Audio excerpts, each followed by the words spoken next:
None of them reported directly to me. They all reported individually to their quality leaders, I believe, at that time. And so I would bring them together as kind of a best practice group. And my boss was supportive of standardizing our data collection.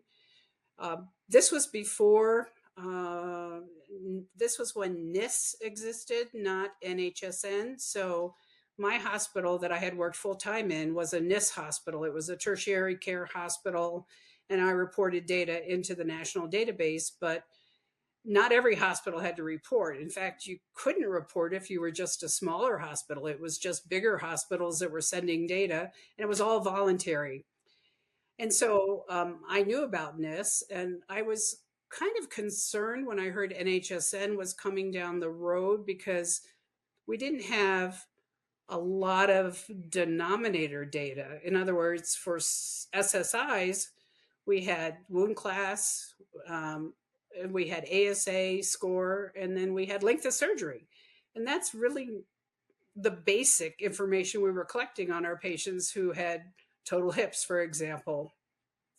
And so I was worried that a surgeon, an orthopedic surgeon who had severely ill patients, older patients who might have a worse outcome with higher SSIs, would be adversely considered a worse physician.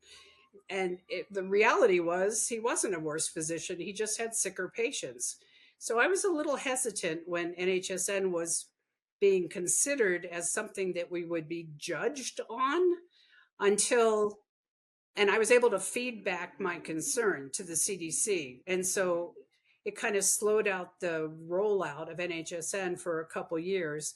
And they included more things in the denominators after time, like the age of the patient, the length, the same three things were part of it, but they added more criteria such as age and made it a little fairer to the surgeons if we were comparing surgeon A to surgeon B.